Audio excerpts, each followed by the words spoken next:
Shalom, shalom. Hello, everyone. Boker Tov. Hope you're having a great day. Excited to learn some Sefer HaChinuch today with you, a mitzvah day, a halacha day. And we're going to look, because we're in the season of Pesach, season of Passover, we're going to look at Pesach Sheni. Who thought that one Passover was enough? We are given, by biblical mandate, a second Pesach. And so, as usual, feel free to weigh in with questions or comments you have here in the comment section as we start our learning together.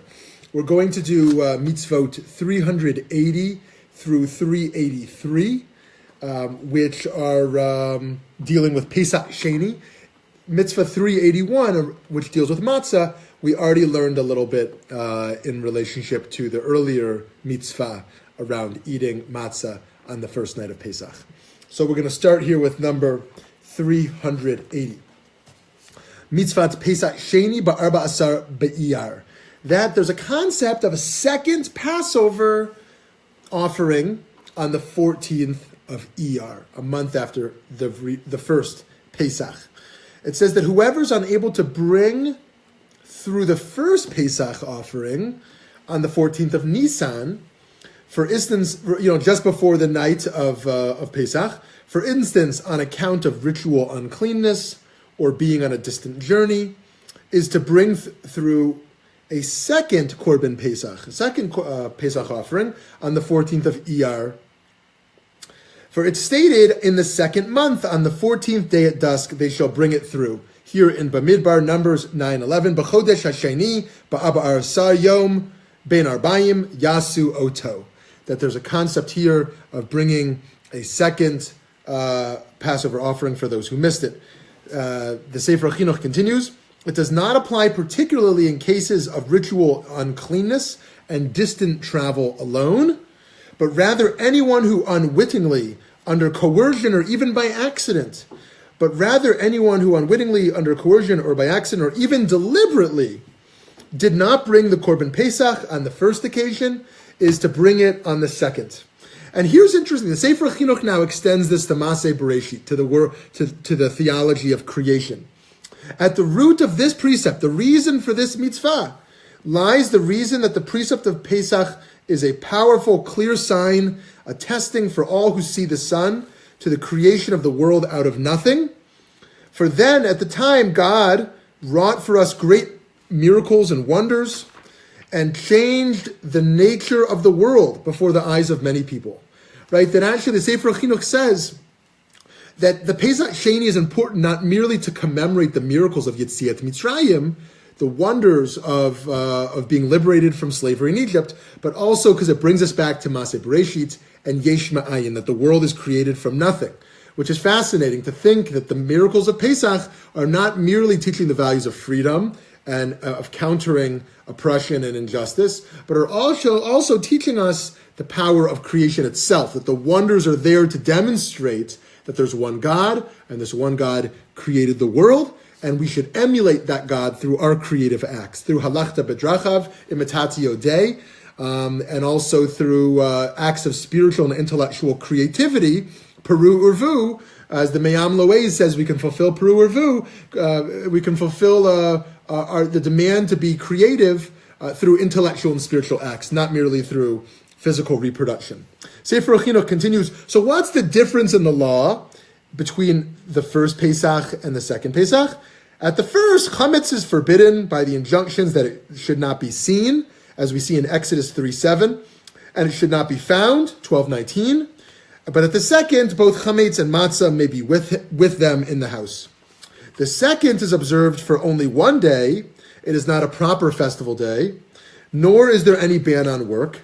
The first requires Hallel when the Pesach offering is eaten, while the second does not require Hallel to be said when it's eaten, but both require Hallel when they're being offered up, and both are eaten roasted with matzah and with bitter herbs, for it is distinctly stated so in the Torah.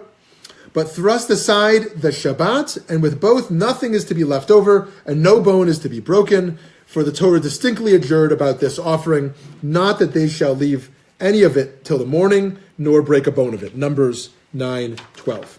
And so then we see in Mitzvah 381, this idea of eating the second Korban Pesach with matzah and bitter herbs, with matzah and maror. We already looked at that when we learned about matzah earlier. And then 382, not to leave any Pesach offering over again, just as applied with the first Pesach. And then mitzvah 383, against breaking any of the bones of the second Korban Pesach, just as we learned with number 1. So essentially, when it comes to Korban Pesach, we're dealing with the same idea, and yet we don't treat it as Yom Tov as we do by the first Pesach. So there's a number of interesting things to point out here. Firstly, as we talked about around the mitzvah and the laws of inheritance, there's 3 times where people feel excluded from the halacha. They feel excluded from the Jewish law, and they protest to God, and God changes the halacha. They protest to Moshe, and Moshe brings it to God, and God changes the halacha. The first we learned is a feminist one.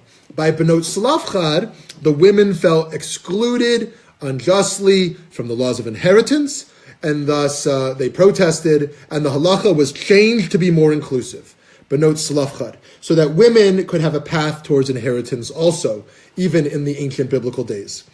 Then we have the case of Ruvain, Gad, and half of Menashe. In a radical case of post-Zionists in ancient days, they say, okay, we don't want to live in the land of Israel. We want to be diaspora Jews. We want to be diaspora Jews. And these 2.5 tribes protest. They say, let us have the land outside of Israel. We will come to the land and we will join in the army when needed, but then let us have land outside. When the whole idea was all of Klal Yisrael should live in the land. And God says, okay, you feel excluded, you're going to have this land outside. And then our third case, where there was a protest against the halacha for not being inclusive, is Pesach Sheni. All these wonderful people said, look, for various reasons, we couldn't make it. We want to be a part of commemorating Yetziat Mitzrayim. We want to be a part of celebrating the liberation from Egypt. And we couldn't make it for the first Pesach. So we should be excluded? No, this is about our national identity. It's about being a part of the collective. There needs to be a path for us to be involved. We were too far away. We couldn't get to Yerushalayim. We couldn't get to Jerusalem. We had impurities of various kinds. We couldn't be a part of this. Even I, by accident, missed it. Or even, as we learned, intentionally I missed the first Pesach. Intentionally I skipped it. Okay, here's a second opportunity. So we have Pesach Sheni. So 3 times the halacha was not inclusive and was protested. Benot Slavchad, women's inheritance. Ruvain, Gad, and half of Menashe want to be outside the land. They don't want to live in Israel. And then number 3, Pesach Sheni. Those who couldn't make the first Passover get to be a part of the second one. So the first thing we can learn from this is humans have trouble seeing beyond stigmas, whereas God does not. Right? There is a stigma here because those who had tuma, those who encounter dead bodies, which is really kind of our primary case, they're considered ritually impure. So that prevented them from participating in Pesach to commemorate the liberation from Mitzrayim, from Egypt. And yet, one might think they're stigmatized because they encountered death. There's something deathly about them, superstitions around that. And so they plead to Moshe and Aaron. They say, just because we're impure from this corpse that we touched, why are we barred from approaching to make an offering to God on this festival with the rest of Israel? And so, at first glance, it might seem like these people are tainted by death, and yet they refuse to be defined by the stigma that is the social construct of that time, by the stigma of death. And God responds to their unique alienation and says, you're right. You had a moment of being defined by tumat mate, by the impurity of encountering a dead body, and yet we will not allow you to be defined by that and separated from your people, and thus we're going to provide a pathway towards embracing Pesach this year. Pesach Sheni. It's a radical idea, a radical innovation in the Torah. The innovations of halakha don't just come from the rabbis. They come from God within the Torah. There's an original halakha, and then the people say it doesn't work, and in relationship, in partnership with God, they adjust the halakha. And so here we can see the value of second chances. We all make mistakes. And God says there needs to be a pathway towards second chances. The Pesach Sheni says, for whatever reason you couldn't make it to the first Pesach, this is an anomaly, actually, that there's a second chance to fulfill a time-bound mitzvah that somebody missed.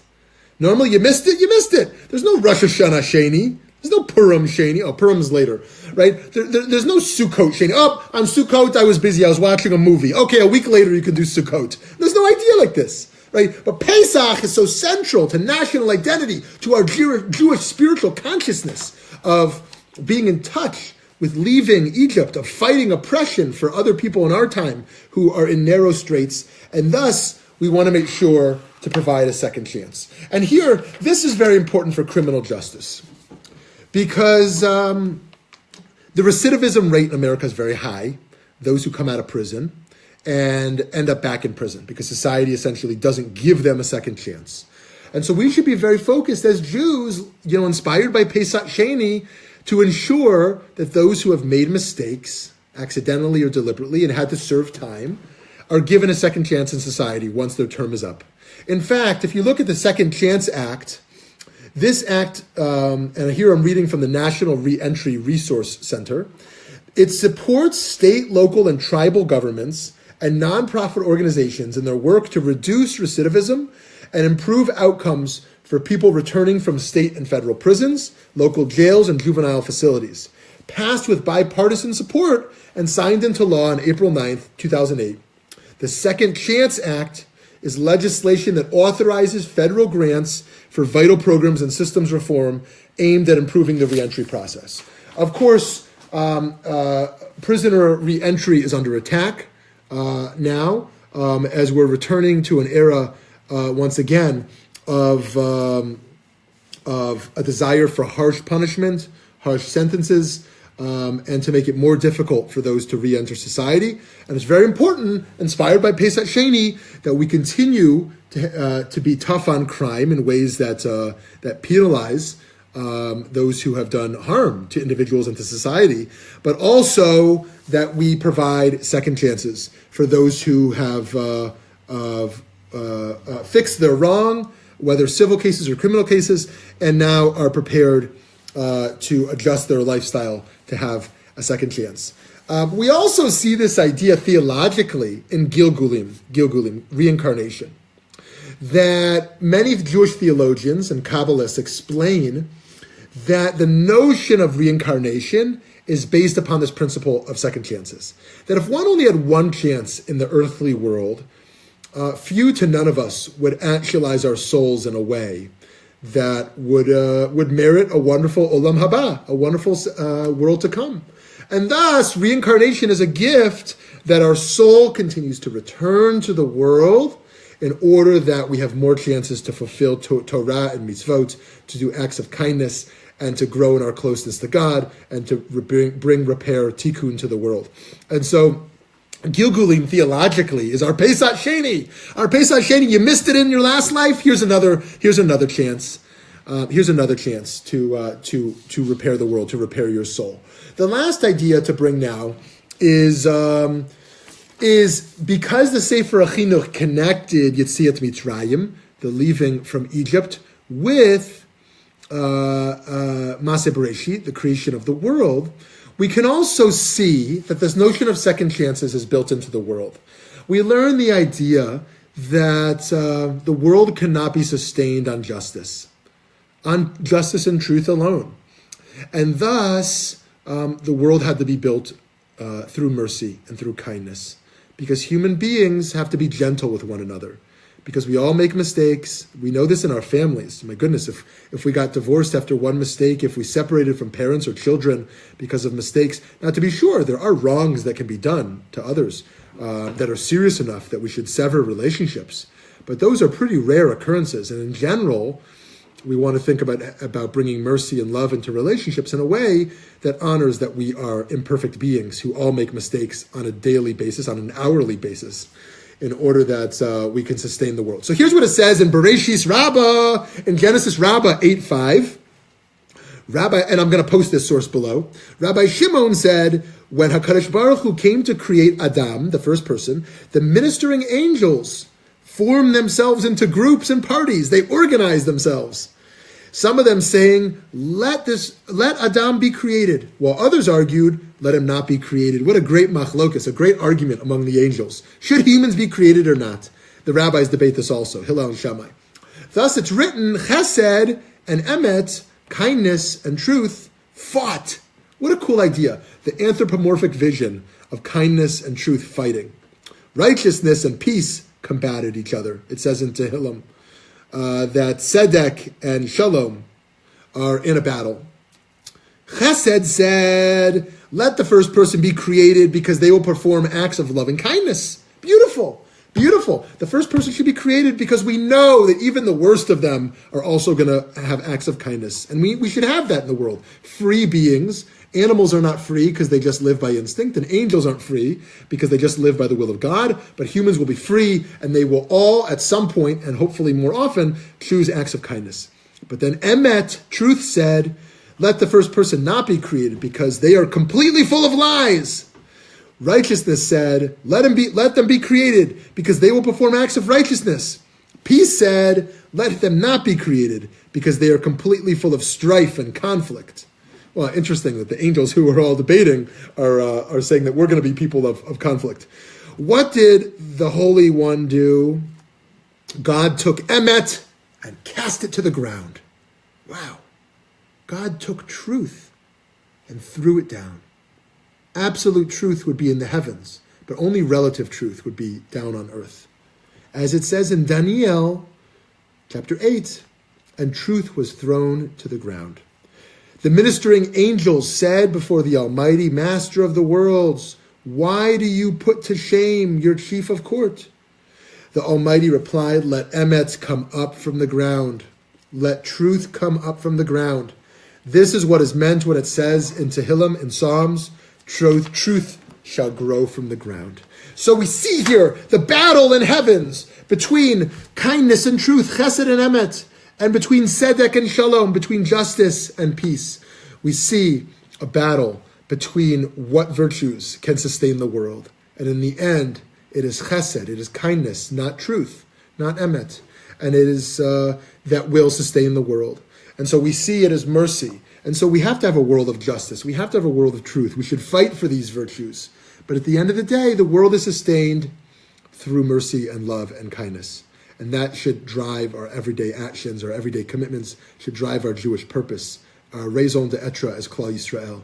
And so we see here in Pesach Sheni, the second Passover, that if you miss the first Pesach, you have a second chance. We should, of course, embrace the first Pesach as fully as we can. But in the event that it's missed, historically with Korban Pesach, and the truth is today, if someone for some reason missed the Pesach Seder, Pesach Sheni might be the good time to hold a Seder for someone who missed it. And so here we learn about the virtue of second chances. I give us all the bracha, all the blessing, that we should strive to live a moral and spiritual life where we don't need second chances. Right? We're intentional and deliberate and thoughtful in the moves we're making. And yet the world is built on teshuvah, on repentance. So when we miss an opportunity to do what's right, we can always repair that. Well, oftentimes we can repair that and return and do it once again. And we see that here with Pesach Sheni. May we all be blessed with being merciful with others with second chances and embracing the second chances when we need it as well. Have a wonderful day. All the best.